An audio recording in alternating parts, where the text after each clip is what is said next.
What gives you that drive to just continue to go down this path deeper and deeper so that you become better and better each day? I genuinely love the process of content creation. These things make me feel very happy because it naturally feels like self-expression rather than work. It feels like I'm sharing my life with my community, and I think that's what they pick up on as well. The more years of experience that I have in this industry, the more I start to realize that the platform is very, very powerful because I realized that my platform can effect change. And to me, that's what really drives me. So now I'm in a very blessed to be in a position where I don't have to make decisions just based on, oh, let's take it because we need the money. But I would take it based on, can we make a positive impact? Can we help a business? Can we have a conversation that will positively impact people's mental health? Knowing the gravity of the platform, it drives me even more.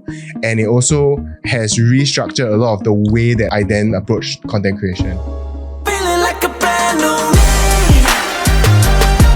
For the very first time, I'm right where I'm meant to be. Brand new me.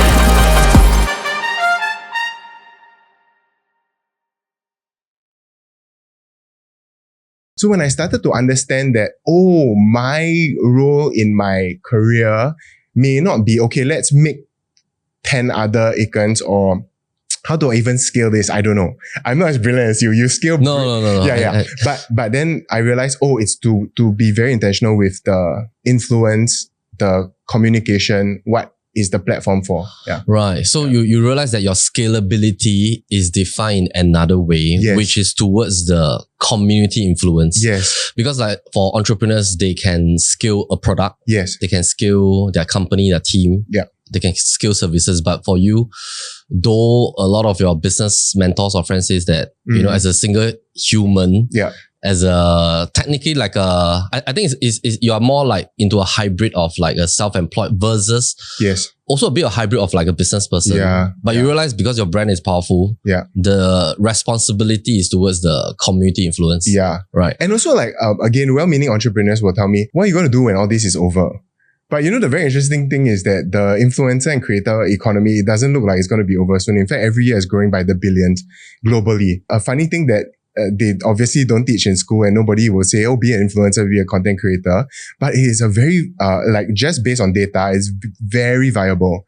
Especially if you're a male in Singapore, I can attest to that. And this is not to say, hey, look at me, I made a lot of money, but it's to say that there is an untapped potential right here, because I am one of the very few male creators In Singapore.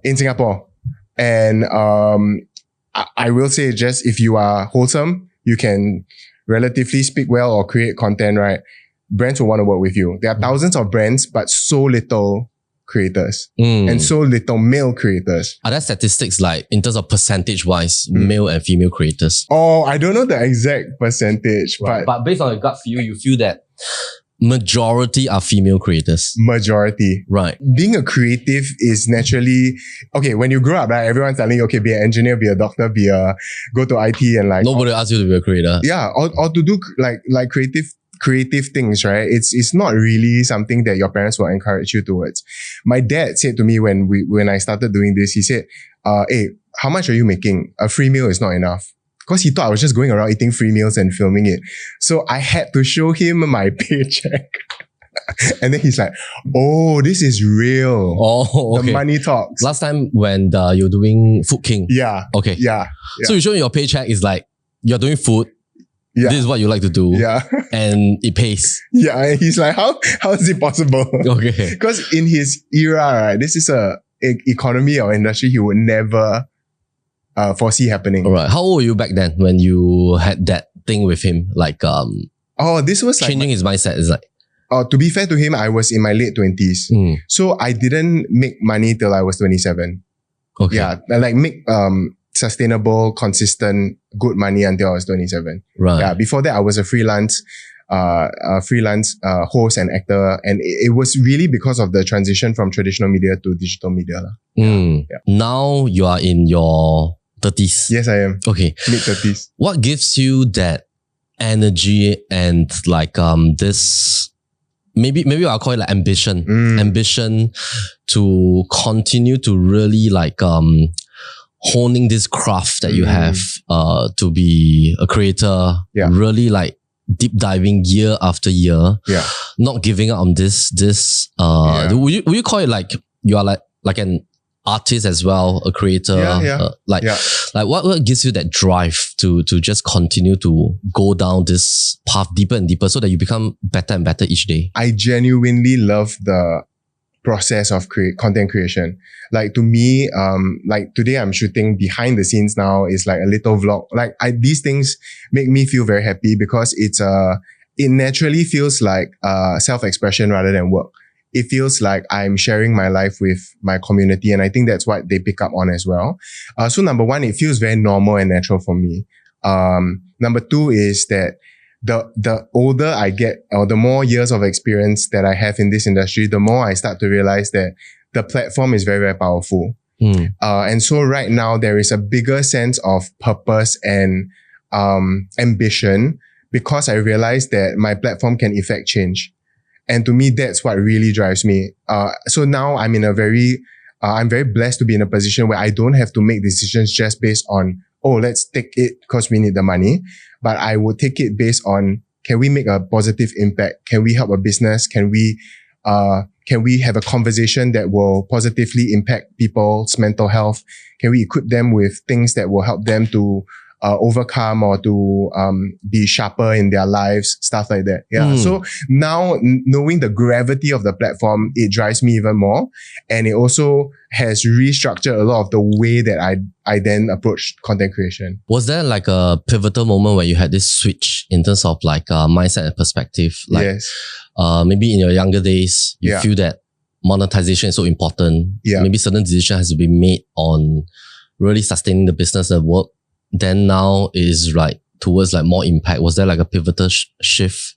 Yeah, definitely. So the first shift, right, was number one is burnout lah. Yeah, because for one, right, when I started in digital media, I told myself I want to be so versatile and so good, right, that I can book any job, and I ended up doing it with NOC. Because I wanted to be the wholesome guy, the one who can speak well, the one who's marketable. I can book any job. If you give me a finance job, I can create content around it. If you give me insurance, if you give me health, if you give me like close to anything, I will apply my creativity and make it something that is workable. But then I started to do too many things. I would be like I remember like at my peak, I had like one posting a day. That means like I'm shooting like videos every single day, right? So the burnout taught me, okay, look, I need to reevaluate this. And the second thing actually that a lot of people may find like, seriously, what the defining point for me was learning to spend money. Yeah, because learning to spend money is learning to let go. Yeah. If you keep everything, I realized that I had been operating on a scarcity mindset, especially when I came out to do it on my own. When I left a big company, I thought, okay, like I need to be, I need to hold on to everything. So it was very funny, but one day I was in church, right? And doing a travel log, and I was so tired. I was like breaking out, and I was like lack of sleep.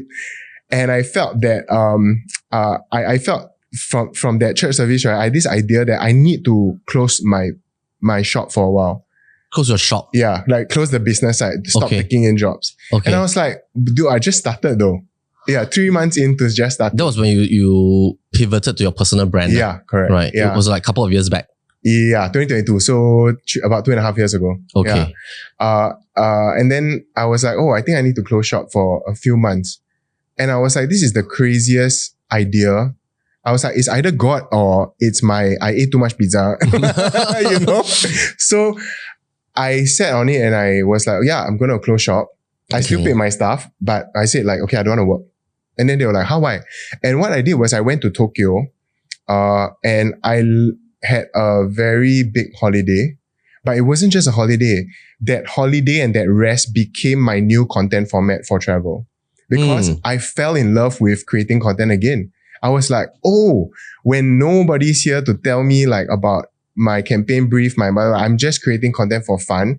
I fell in love with it again. And then it opened up a whole new strategy and a whole new vertical for us to monetize. But it didn't start with it already existing. It took me stopping and spending money. So I tell you, right, I wanted to stay in like this hotel room. It's the Muji Hotel. Right. And I thought like, wow, this is so indulgent. Like, what am I doing? Right? $600 a night for a suite. Was it a alone trip? I went with another creator friend. Okay, just 2%. Just 2%. So, Okay. that creator friend also is a creator, so he will help me shoot, which felt very like seamless. But you just did it for fun. Did it for fun. Okay, there's no like, nobody pay you to do it. Nobody. You just want to go to Tokyo to like just take a break. Yeah. Okay. Yeah. And then I was like, $600 room. This is a bit exorbitant, Right. you know? But I then began to think of it as not me spending lavishly, but like, what about if this is my business? Then it's a very worthwhile investment. I pay $600 as cost of making a video versus how much I charge for a video, typically. Sure. So I booked the video. I booked the room. I spent on good meals there, but I featured and made content out of all of it. Without a collab with Muji. No. It's just on your own accord. Yeah. But then that grew my platform. It doubled my platform. Right. I went from 80K that I was stuck at to 160K.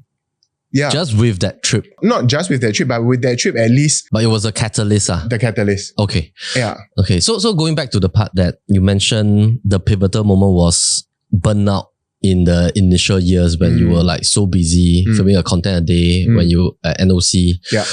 Then it transited to your own brand. And this time it sort of feels that you had to maintain a team yourself. Yeah. It's your own brand. Yeah. It's only you. Yes. And then you decide to really like take a break, just reevaluate, revisit, just to recharge yourself at the same time.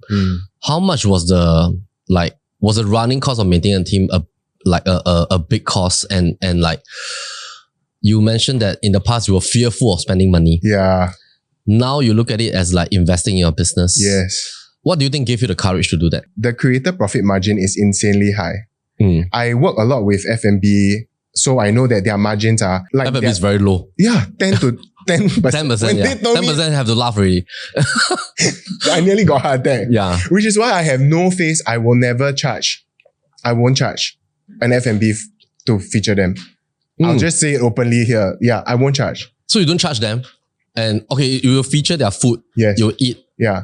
But I'll take the money from the banks and the platforms and all of that. I can, with their 10% profit margin, right? I literally tell them, even if it's a high-end omakase restaurant, I say, if I charge you my full rate, how many bowls do you have to sell to pay me back? It's not possible. Right. I will never take.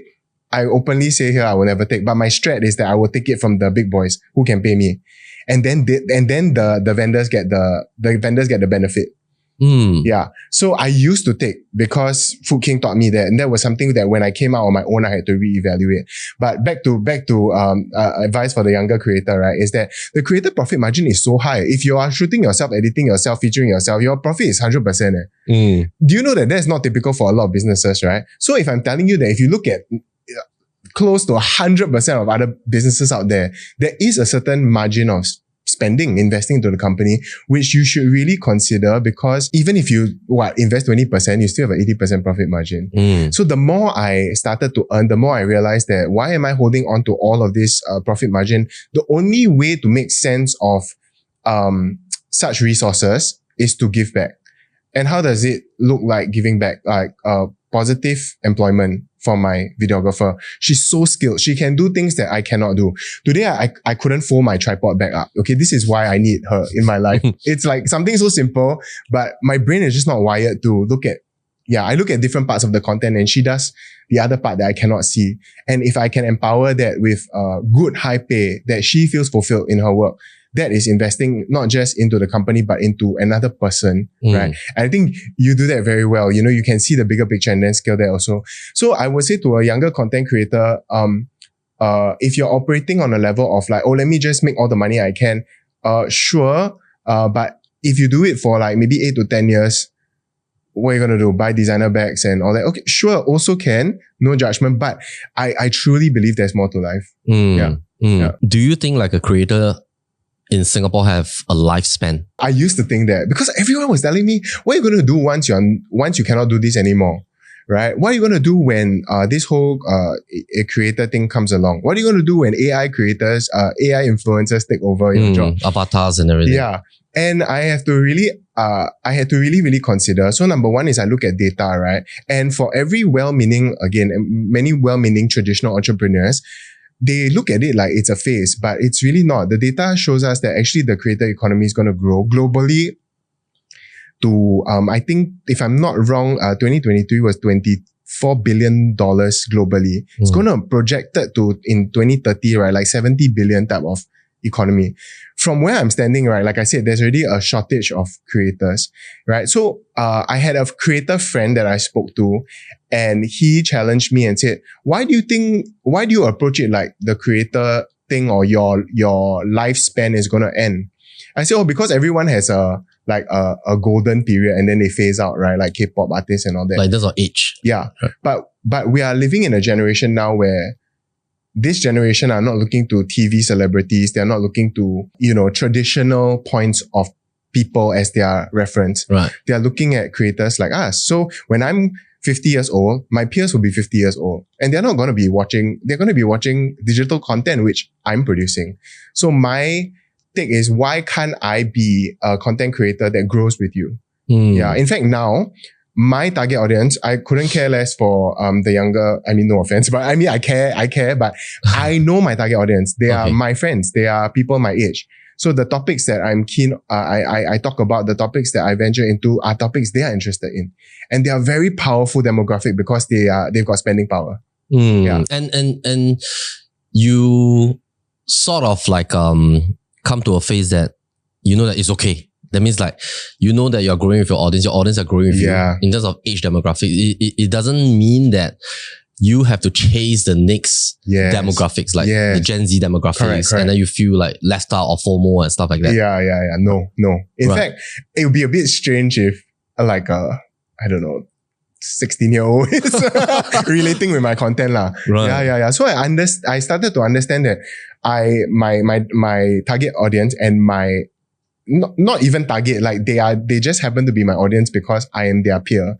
They view me as their friend. When we talk about like mental health, overcoming adversity, when I talk even about travel and food, why they care is because they are looking. They are my age. They have the same hobbies. They are going through the same things. And that's why they are the people that I'm speaking to. I saw one of the recent content. I mean, the caption is like a 36-year-old man, single man, and like, doing some stuff and all that kind of stuff. Yeah. I mean, like this thinking in terms of creators' demographics, right? Do you think if let's say a creator don't get it, it creates a lot of anxiousness in them? Like perhaps somebody started as a young creator in their 20s, and then if let's say like now you realize that your community grows with you. Yeah. Even as you are into your 30s, you is perfectly fine because this audience is still great. There's still a lot of people. Yeah. What are some of the top 3 fears that creators usually have, like when they started from their 20s into their 30s? What do you think now that you have walked this journey, right? Yeah. And coming from like also like maybe somebody started as really doing things that they like. They just create content without thinking that one day it will blow up. One day they can monetize. Maybe they tell themselves that I just want to create content. I just want to add value. Right? Then it started to go into a phase of monetization, and they realized that, hey, wow, margin is good. Then it started to go into a phase that maybe they want to grow into like a business as well. What are some of the fears that you have learned in the last 10 years as a creator? I think just to even break in now is very hard. You have to be so outstandingly creative because though I say there are very few creators, there is still many, and many will do the same type of content because they see what is out there and they learn by replicating. Replicating will get you so far. Trendjacking will get you so far. To have a true breakthrough into the content creating space is one thing. That's number one. So that's very hard. A lot of people cannot break in just by replicating. You have to be so outstandingly creative and fresh and new. Okay. Then number 2 is the sustenance. So how can I continue to, based on what I've created, make things that people will continue to like and continue to watch? That's where you start community building as well. Now, this is where a lot of other creators really struggle, which is actually commercialization is a strategy. it's not by chance. Mm. Yeah, and okay, so I'll give you a insider tip here. Only on PLB. This is what I teach behind closed doors to the other younger creators. But the strategy for commercialization, right, is to, I would say, right, if let's say I'm a creator now and I got no brands working with me, okay, and I want to start to make money for them, what I'll do is I will start creating content that as if they are already my client, as if they already gave me a brief. Yeah. So let's say I like Starbucks, and I do. I love Starbucks SG. I would start creating content as if, right, they paid me to do it already. I'll go look for their new product. I will do a review. I'll do a shout out. I'll do something creative, and I will tag them, send, so that I'll get on their radar. Yeah. And then other young creators will say, okay, look, I got no following. Why would anyone care? Okay. So this is the two-prong approach, okay? Number one, you can say, oh, people hire me because I got video to post and I got following, so they hire me. But even if you don't have following, you still have video to post. And a lot of people are short-handed when it comes to marketing. So they will appreciate that you already have that piece of content and that's value to them. They'll buy it from you. Yeah. So the commercialization, right, is actually a strategy. It's not just, let's just keep making video by chance and see if a brand notices me. It's let me be intentional and strategic to getting the clients that I want. So I will tell new creators, who's your dream client? Do you know your dream clients? Do they align with your niche, right? So if I'm doing food, or let's say I'm doing travel, and I say my dream client is Japan Airlines because their business class is the best. Okay, can. But then if you say you're doing travel, then your dream, like one of your top brands that you love is, I don't know, furniture. Then it's out of your niche, right? So then align your dream clients with your niche and then start creating content as if you're already paid to do it. Yeah, that's how I would strategically position myself for monetization. Right. And by giving them value first, yes, you get on their radar. Yes. I mean, it's sort of a bit like brainwashing yourself also. Yeah, like whether they can't find me or not, eventually it doesn't matter. It doesn't matter. Right. I do it because I love it. I love the brand anyway, or we've done it anyway. But it's also strategic at the same time. Yeah, absolutely. Right. Yeah. And this has worked for you for so many years. This has worked recently with my cousin, who is my favorite case study. So my cousin is a brilliant comedy guy. He films with a green screen at home. He dresses up in characters. He writes scripts, right? And he's so funny and so good that I told him, Scott, you need to be a content creator full time. And you know, he only became a content creator like late 20s. Right. I remember I was sitting at an ice cream cafe and I said, you have to do it full time. I'll give you the strategy. We'll have a vision board. We'll lay it down. And I guarantee you'll monetize. And if you don't, I'll pay you. I'll pay you myself. That's how much I believed in him, you know. So we wrote this thing. We stuck to the plan. And in a few months, he monetized. In less than a year, he wrote a song and a campaign for Jetstar that won awards. Wow. That on Marketing Interactive, right, said that his song and that campaign, that National Day campaign last year, brought positive brand sentiment to Jetstar Asia up by from 60% to 80%, something along that line. Reported data, right, that he as a creative also is like, oh my gosh, I didn't even know that my video achieved this. But there are people watching, there are people measuring for companies all the time. So imagine you're just a creative who is writing songs in your bedroom or making comedy in your bedroom, right? This is very, very monetizable, and there's a whole market. There are brands waiting for you. Behind the scenes, are you coaching people? Is it like a more ad hoc, like kind of friends basis, or is it like a real, like kind of like coaching? Yeah. Melvin, I wish I can do it like you, but like your level is very good because but I realized that also, if I want to do something else aside from my content, it will take away from the quality and my headspace from my content. So no matter what, my content has to be the top priority. Right. It has to own 80% of the time. Yeah. But I am very passionate about it because I'm a bit older in the industry now. So I feel like there is a need for me to maybe share some best practices, some lessons that I've learned, how to help a creator break into the industry, how to create a business out of it. I feel like there is a certain level of responsibility. Now people call me Lao Jiao, which to me is insane. Like I'm like, huh, Lao Jiao? I feel like I'm new. Right. But as the years go, you don't realize how fast time has passed. So you do it on like a really like a casual basis. Yeah. Okay. And my idea is to, like, people always ask me, why didn't you sign them? right? Why don't I sign my cousin? Why don't I whatever? Because actually I'm not greedy for the profits. I want to just empower them to run a shop like me, like To just give back. to just give back. Yeah, Right. Yeah. Will you ever start like I don't know whether, I mean, like in the creator space, right? Does a talent management company still, is it still very popular now, or like how has the business model changed, and will you ever do that? At this point, I can't say that that's something I'm looking to do, because I think that managing people is very difficult. It takes a lot of commitment, and I'm a very sensitive, emotional person, which lends to my skill set at work and like the content that I create. But I think a lot of times I get very easily affected. So I've learned now different ways to draw boundaries. And this is one of the boundaries that has helped me, which is that, okay, I come in as a coach for a certain time, and then it's the rest I can leave it to you. I empower you with the tools and I leave it to you lah. So on a personal level, I'm not there yet.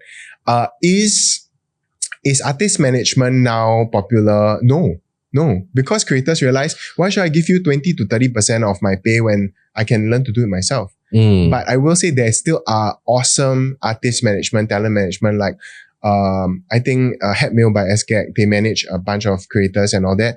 And what they do is they provide a lot of, they'll get you the jobs definitely, but they also settle the admin for you, so you can be focused on the creative. But do you think it is like not as popular as the past? It's like a dying thing, maybe in the next 10 years? I think so. And I think that's because when sort of YouTube and all of this started, right, there was no sort of structure to the business. But now with digital media being so prevalent, there's a lot of structure, there's a lot of processes already in place. It's simple to learn for a creator, it's straightforward. And then once you learn it, you don't necessarily feel like you want to give a piece of that pie lah. Let's talk a little bit about like your viewpoints on platforms, like social media platforms. Okay. Like how should a creator sort of like lay their cards, right? So a creator creates content. The content is owned by the creator, but of course, a creator has to leverage on the social media platforms. Yeah. And sometimes after maybe 10 years, a new platform arise, and then a certain platform start to lose its popularity. Yeah. So of course now you have Facebook, Instagram, TikTok. Now some people are on LinkedIn strategy, YouTube as well. Yeah. But how do you think a creator should lay their cards like on every platform, look out for the next platform, and how do they think about it? Because maybe a certain creator favors a certain platform, right? And a lot of their following is on that platform, but maybe they forgot that there are growing audiences in other platforms as well. Yeah. I would say the core of your content should be the main focus. The format and the platform is something you can adapt. But the quality of the core of your content is what is the most important. Meaning, if I'm going to be a travel creator, right? It doesn't matter in some sense what platform I'm posting on, because I can adapt the core nature of my content to suit that platform and to be optimized on that platform. But I must be very focused that the platform is good. So things like producing, things like hosting, like how you communicate to the camera, these are qualities, right, that no matter which platform, you will shine if you can have an eye for what works and you can communicate well, you can connect with your audience, you can be a credible source. The rest is about optimizing. Like if I'm on YouTube has depth. YouTube can go long, right? So that's the kind of content I want to create. If I'm on TikTok, I've got 1 minute. I'm going to make quick cuts, quick transitions, but all of this is adaptable. So I would say, like, instead of trying to keep up with the trends, you should focus on core skills, right, that you can apply to any platform. So I will say though, it truly is very difficult, because even as a full-time creator, I know that Instagram favors a certain type of content. If I post this kind of content on Instagram, it will fly. If I, on TikTok, right, and I, post sensational content, I complain about something or whatever, it will fly. And then if I go on YouTube, if I create like for me travel logs, right, cinematic and all that, then it will fly. So it takes a lot of adaptation, and I guess you need to follow, number one, your purpose, which is what's my intention of posting this video. But number two, maybe follow the money, because the market doesn't. For me, my clients buy my Instagram reels.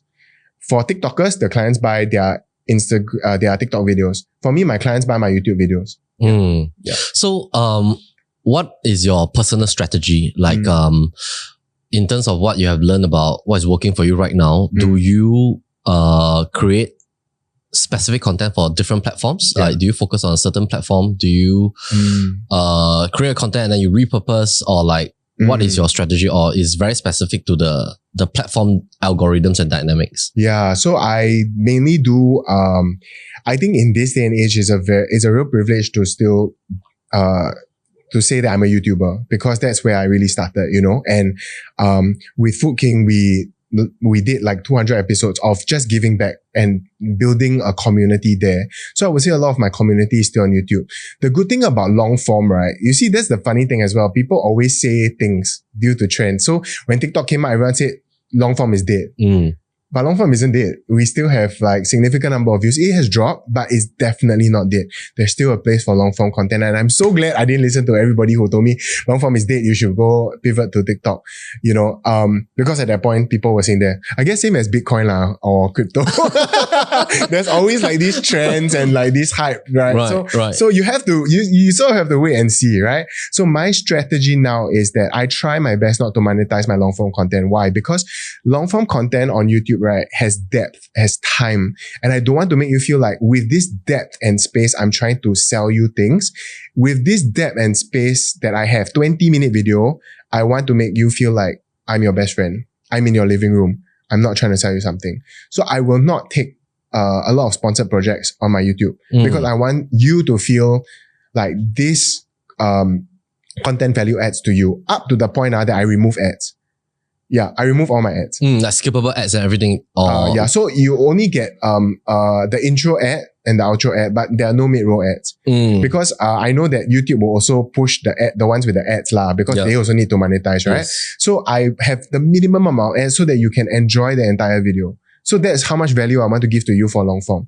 Then for short form is the time where most of our income comes in, the monetizable content. So let's say, okay, Grab, banks, they have activation, then it goes on the short form. And I monetize by creating short form videos and letting them run it as ads or stuff like that. Yeah. Okay. I think in terms of like clarity of your revenue strategy are very clear. How would you like look at the future? I mean, like maybe in the next 5 years, right? In terms of creator, influencer, revenue strategy. Yeah. What do you think are some of the upcoming trends? The funny thing for me is, as I grow older, right, I really have to ask myself what kind of creator I want to be as a 40-year-old, 45-year-old, and 50-year-old. So sometimes when I'm standing outside a restaurant, I'm like, right? I look at my videographer. I look at my videographer and she looks at me, I'm like, we need to either find a different way to do this, or we need to slowly think of who we want to be as creators when we're older lah. If I'm still like haha hee hee and like, hey, like all the cheesy face at 45, I don't think it's going to work anymore. So, which is why we started my interview series, because I asked myself, okay, what do I want to do? And the truth is, I want to have credible, weighty conversations that can value add and benefit people in general. I can see myself being like Oprah, right? She's 70 and she's still having these wonderful conversations that enrich lives. And I looked at that and I was like, okay, yeah. Do I want to be TikTok live selling? And no hate to that. I just have done it too much, so I don't want. I don't want to do it when I'm 40. I don't want to do it when I'm 50. I don't want to hold something up and try and convince you to buy it. I don't think that's where I'm headed.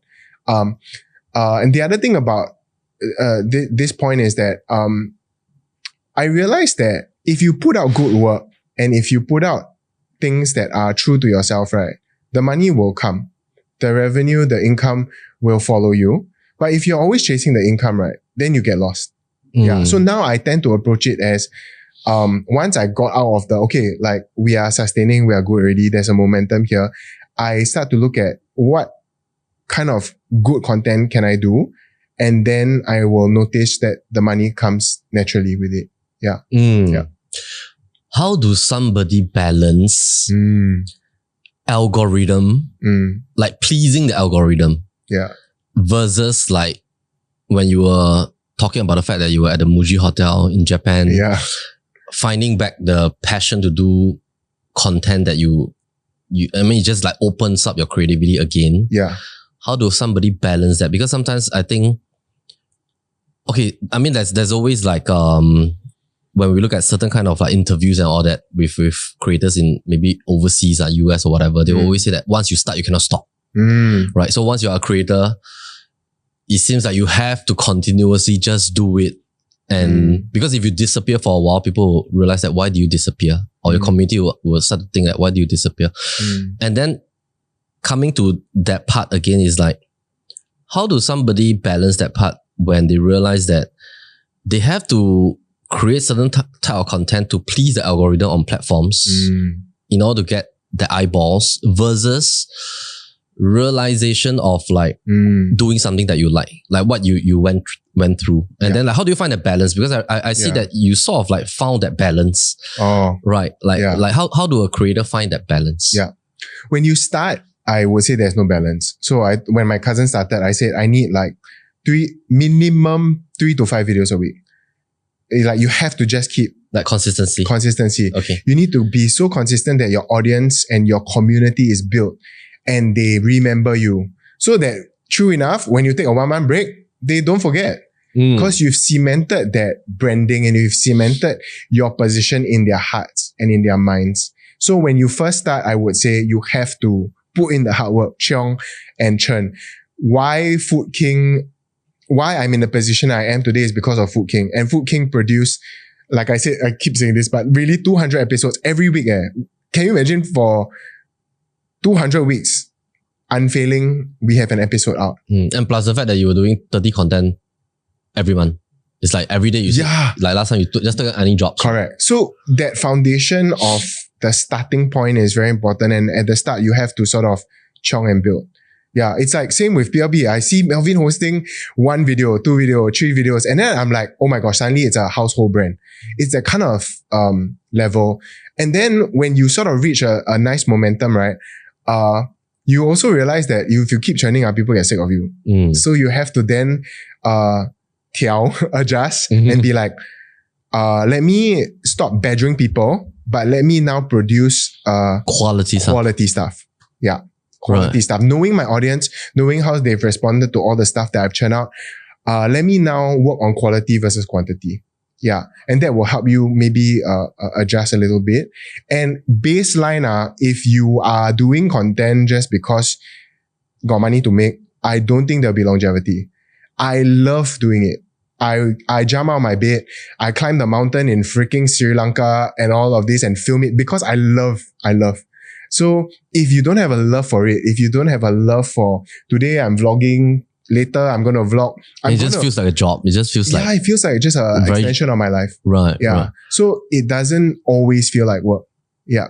So I would say if you can find that flow state naturally, it's going to make your life a lot easier. Yeah. Have you ever felt like giving up or doing other stuff? Yes. And when was that? When was the latest timeline that you had this? Wow. Latest was 2020, end of 2021. And because I had always been with an agency, when I started this I started being in the media when I was 21. Now I'm 36. So when I was 21 years old, I was a kids show host on Octo, the kids channel, right? And I worked freelance in MediaCorp for a very, very long time, 6 years. Felt very long to me lah. Yeah. And then I went to NOC, and NOC really, really gave me a platform, really made me have my own brand, have my own name. Of course, I worked very, very hard as well. But when I left NOC, and on such a very sad and controversial event, right, which is their public divorce, I felt very alone. I was like, oh my gosh, I have no more agency. I have no more mentors. I have no more business partners. I am now just Aiken Chia. And is there any value to my name? And it took McDonald's calling me. So when my previous company closed down, I never ever thought I would be in a position where I needed to hire a corporate lawyer and a personal lawyer. I was very shocked, but that's the steep business learning curve that I had to make as well. And then, I remember I was sitting in, Korea trying to think what am I going to do next? Yeah. Now that my company is closed down, I have a legal suit going on. I have a little bit of capital. What am I going to do? And then McDonald's calls me and says, hey, hi, we want to buy 3 videos from you. Then I said, huh? On where? I don't have anything. Right. I want to buy 3 YouTube videos from you. I said, I have no channel. 0 channel. Yeah. You start one, right? And then I'm like, you have never done work for them? I had worked with them in Food King, my previous company. Okay. And so I'm like, I need to tell you now, if you buy from me, my channel subscribers is 0. We're starting from 0. I cannot guarantee you the same amount of views you used to get when I was with my previous company. And they said, you'll be fine. And the belief they gave me pushed me to be like, well, if they believe in me, McDonald's, why don't I believe in myself? And that was when I started. And when I started, it took off to a point that I could never have imagined as well. So for that, I'm very grateful. It showed me that I can. It showed me that the community that I've built, they're still there for me, with or without the company. Right. Yeah. So that was your first 3 videos? No. So then we had to now strategize. We cannot just launch with a sponsored video. People will just be like, hey, come on, what are you doing? So you took the project first? I took the project, but then I had to create... You told them you need time. Yes. Right. How do I launch? What's my launch video? What's the next vlog? Right before the sponsored video came in as the 3rd or 4th video. Yeah. Wow. Yeah. That was 3.5 years back, 4 years back. 2022 in May. Wow. Yeah. Wow. So actually just 3 years, years ago. From thinking about maybe giving up, starting from scratch, right? Then now you're at a phase that you have reconstructed. Yeah. I mean, a brand, your personal brand, your business. Maybe share with us your current journey, how big is your team?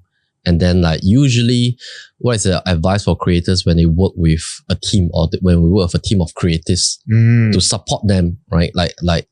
How do you work with people? What is your mindset of working with people, your videographers, your editors, your business coordinator and all that?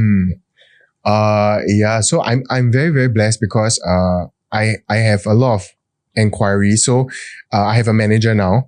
Also, previously I was a one-man show, so I didn't want to have a manager, but I realized that I cannot handle the amount of inquiries. So that there is demand if you're a male creator. And so I have a manager now, and my manager is somebody that I've worked with in the past in my previous company as well.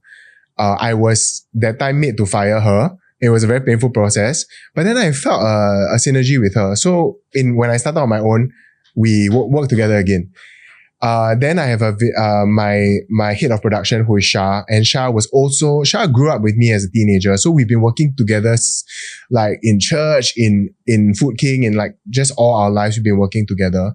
And I would say that, the beauty about production is, right, it's a team sport. You can never be like, oh, I'm the boss, I'm the show.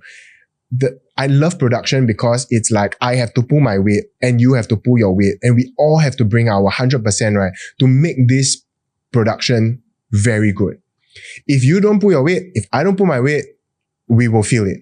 The production will suffer, the video will suffer, and we will all feel it. So I would say with working with creatives, right, it is completely allowing them to bring their expertise in that is complementary to my skill set. So I know I'm very good with the content, the flow. I know where I want the video to go, how I want to start, what I want to feature. But she knows how to tell that visually, because I'm not a visual person. I think in words.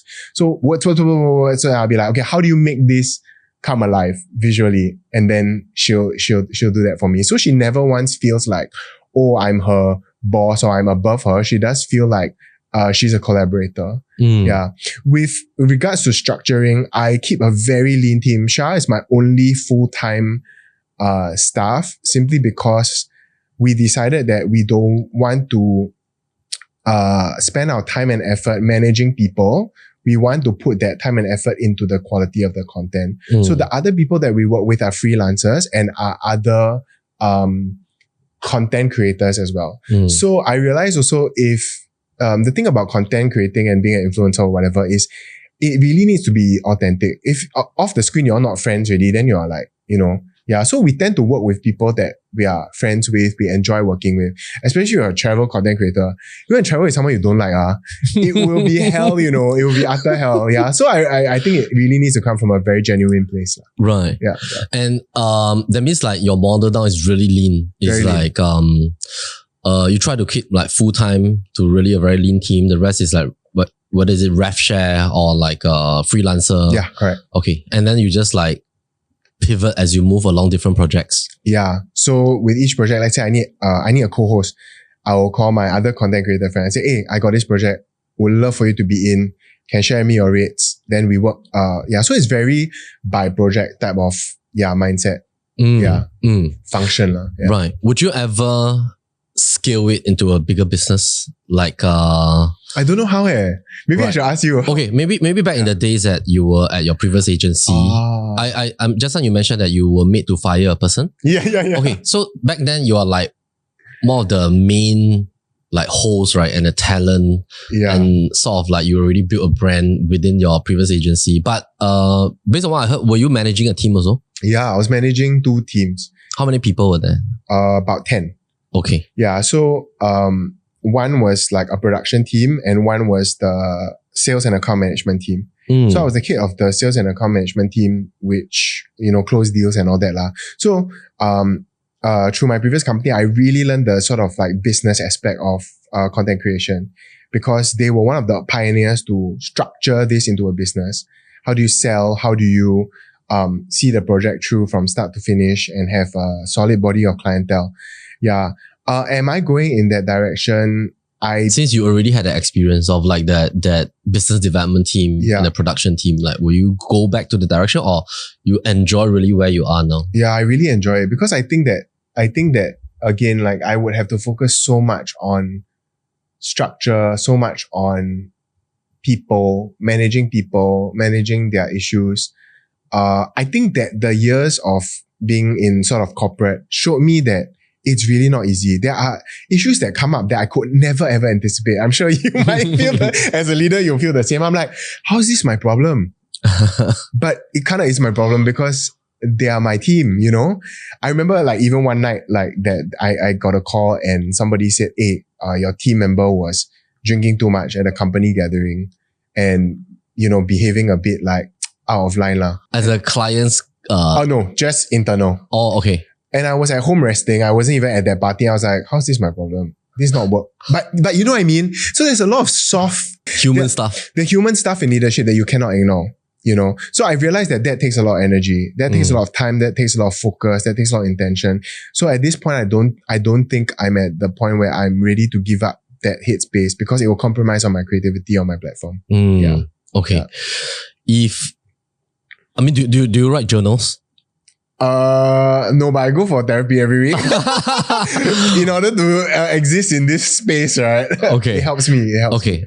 Yeah. How, what would people find if, let's say you had a journal? I mean, like what is one consistent phrase that you motivate yourself? And what is one consistent phrase that maybe perhaps is your fear? Wow.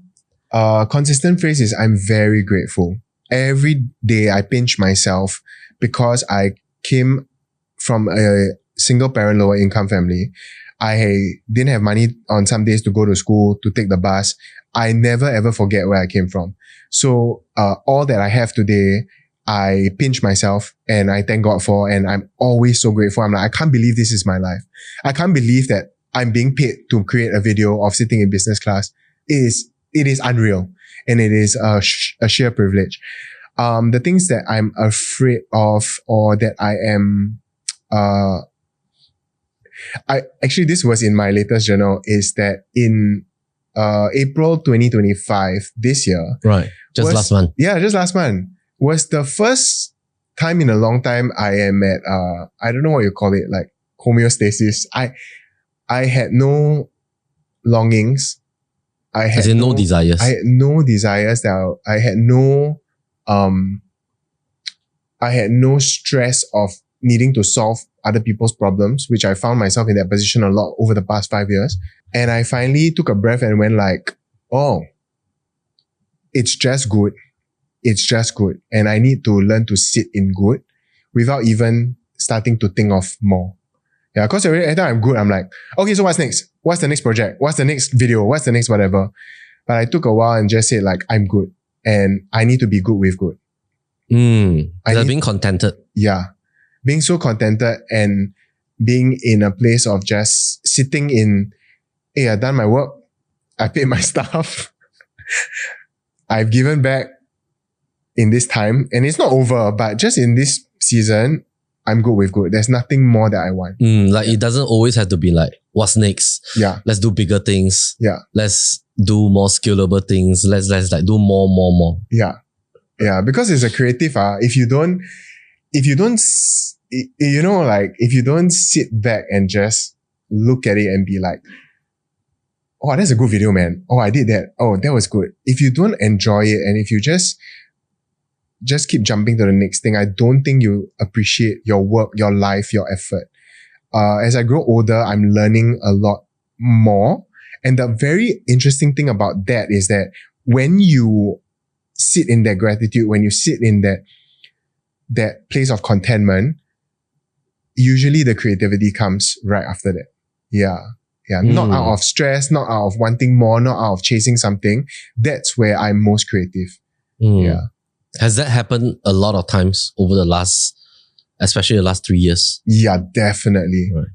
It's like, if I don't stop, if I'm running after the money, if I'm running after the commercial projects, I'll get burnt out. I'm not creative and everything will fall. The views will fall. The content's not good. The team morale is low because I'm not at my best. But when I'm rested, I'm happy, I'm content. Oh my gosh, my mind like opens up. When I'm going for a run, I'll be like, oh my gosh, why do I do this? Why do I do this? Why do I do this? And it all start to flow and then everything else will come along behind. Yeah. If a MNC were to offer you a job,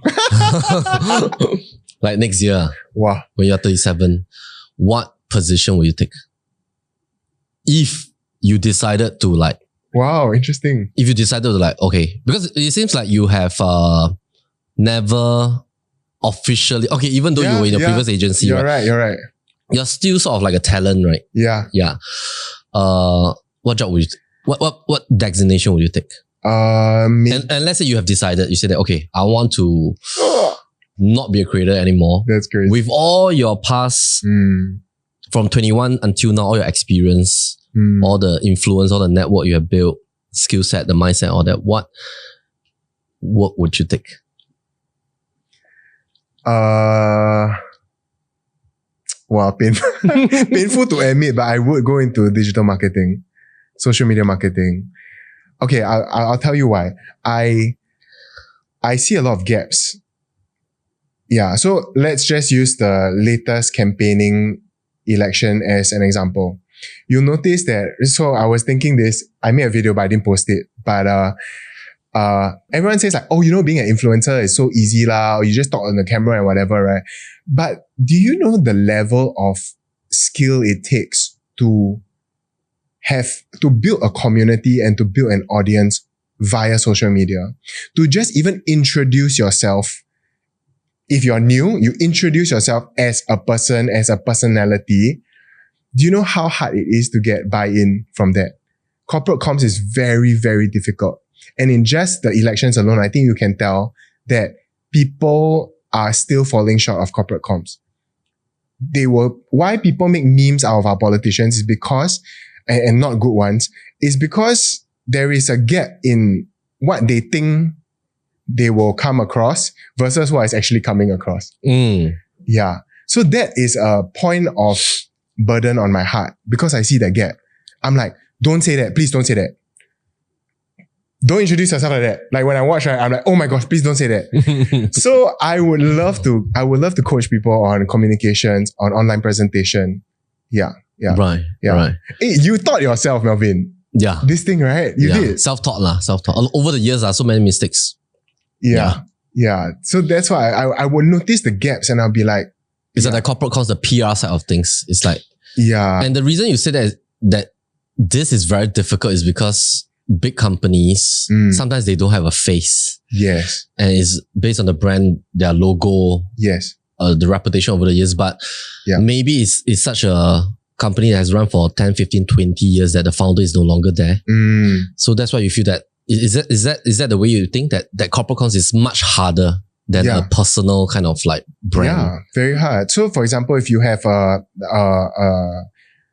party that's campaigning and they want to win your hearts, they want to win your votes, essentially. That's basically an influencer. Right? So how you present, let's say, a new candidate that's coming in, how they make their introduction, how they speak, what are they saying when they speak? All these are very nuanced and very difficult to nail in such a short time. So then you apply this to MNCs, you apply this to anything else, right? Where a man needs to talk to the camera and there's definitely going to be a gap. Right. Even the best of us have got stuff to work on. So imagine us who are not media trained. Yeah. That's where I think I would do. You would love to do. I would feel very passionate about that. Because when I watch, I'm like, this really makes me mad. Or, wow, this party social media strategy is so good. The way that they're communicating, the way they're speaking, so good. Nailing it. Wow, this type of content. Like, so in that campaigning, truly, I get to see the power of effective communication online. And that is something I would, don't write into me. I'm not, I'm just an influencer. Yeah. Right. Okay. Second last question. Yes. If you were to stop your business now and you were to start a brand new business, that's not an influencer business, what business would you go into? Not F&B. Wow. Okay. I don't know if this would be a business, but I'm integrating a lot of this into my content now. So my degree is actually in psychology, and I've always had a heart to understand mental health, or to understand people, to understand my own trauma and how to overcome them. So I've always had this topic of curiosity for very long. So I guess in some ways, right, I would hope to set up a practice, and then I will hope to have a team of like counselors or mental health professionals where we are aligned to specialize in a certain area of mental health, and to combine that with media. Yeah, so that you can give awareness. Yeah, to give awareness, to have content about mental health that will be very empowering and very powerful for people. Like content that will help others or coach others or like. Yeah. Right. I think that's what I would do if I'm not a food and travel and everything else. Yeah. Right. Awesome. Okay. Final question. Woohoo! Let's pick a card. Wow, got card ah? Yeah. So we have a deck of 100 cards. Every question has been contributed by one teammate. Oh my. Yeah. It's called the candle card. Okay, let's do it. All right. What is one goal that you have set for yourself most recently, and have you achieved it? I tell you, right. The higher powers are speaking to me. I was just telling Melvin before we started rolling that as I was walking around the office, right, the vision board and the goal setting and all of that really reminded me that I need to come back to a certain level of structure and accountability for my own life lah. Yeah, because I am a creative. And so sometimes I'm very free flow. I'm very like, but I realize that discipline and structure is so important because it's also an expression of love to myself, right? So the one goal that I set was I lost 6 kg, but I have 4 more kg to go. Wow. Yeah. So in the recent few months. Yeah, like since last year. Wow. Since end of last year. Wow. And I told myself to take it slow. So 4 kg, I have not achieved it. That's why I haven't touched the food. But yeah, I want to lose another 4 kg. And I had this vision of like, if I end 2025, I really don't want to end it not having achieved this goal. Yeah. Right. Yeah. Awesome. Thank you. Thanks, Aiken. Thanks so much for coming. Hey, thanks for having me, man. Thanks for sharing about your business thoughts, your mindset, your journey. I think it's going to benefit a lot of our audiences. And we love to deep dive into like thought processes, especially when you think about your life, your work, your creativity. Yeah, so thank you so thanks, much. man. Because all the time I get to just show a fun video, right? But actually, there's so much behind it that hasn't been uncovered. So thanks for giving me the opportunity. Yeah, thanks. Awesome. All right, great. Thank you. Done deal. Thank you so much. Hey, thanks. Thank you. Hey, but you really switching line, right? I was asking you about the switcher.